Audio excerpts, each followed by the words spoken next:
Follow along as we make this very cool resin and wood feature wall. I'm going to make a temporary mold out of plywood. Yes, we're a mold company, but no, I don't need silicone molds this big. So this is going to be a caulking and wood old school type mold, but I'm going to measure out some lines. I've got some strips of 3/4 inch walnut that I'm going to staple down in kind of like a modern, offset format, like making sure everything's level. I'm going to go ahead and pre-treat those with a wood sealer, in this case, Veraphane. And then I'm going to take a break to have some matcha because that's, my favorite drink. All right, getting some Total Boat Thickset Fathom. Big shout out to Total Boat for providing all the materials for this project. This is an incredible product. It's great for river tables as well as charcuterie boards. But in this case, we're using it for a feature wall. I'm going to go over here to my color wall and grab some Black Diamond Pigment. Again, Black Diamond provided the pigments for this video, so thank you to them as well. This is always fun, mixing up 7.5 gallons of resin. I like this project because it's not a conventional project. I'm not making a table, I'm not making a charcuterie board. This is a feature wall, so it's kind of a different use of wood and resin than you typically see.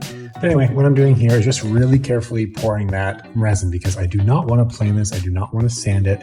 I have leveled it out in such a way that I can pour the resin and it just comes up and creates a little bit of a meniscus towards the wood, as you can see there. It's not really on the wood. It's just like maybe a fraction of an inch below it because, again, I really just want to take this out of the form and, or rather cut the foam out and then put it on the wall. So I've got our small little team here. Oh, there's some kids. Got my track saw. I'm just going to cut off all sides because it's basically not a removable form. It is all one piece. So cutting off the sides is really the only way to make this all square and level and get rid of the excess wood and resin. So make a big mess, but as long as you're wearing your safety protection, you should be good to go. I'm going to flip this bad boy over and you'll see what it looks like there. Everything's nice and square.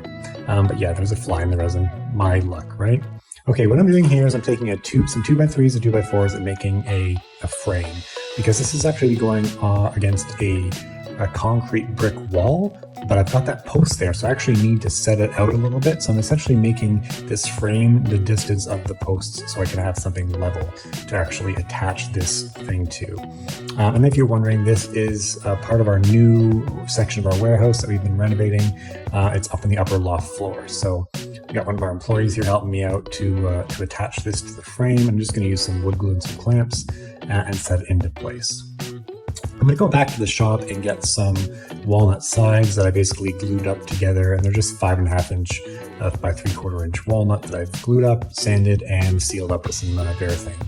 Same thing, gluing the side on this side, but over on the other side, I'm actually going to use some threaded screws and receivers so I can actually remove this side of the panel if I need to access wiring or something goes wrong with the TV, or basically to give me access behind it if I need it for whatever reason.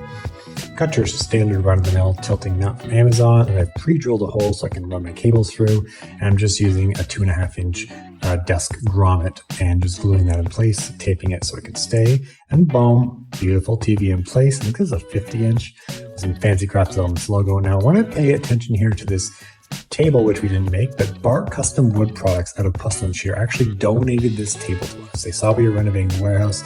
They do a bunch of live edge and river tables, but they also have their own kilns. They actually dry wood. So if you're looking for some live edge work, or if you're looking to have wood dried, reach out to Barks here in Pustlin or Guelph, Ontario. I'm really happy with how this project turned out. What do you guys think?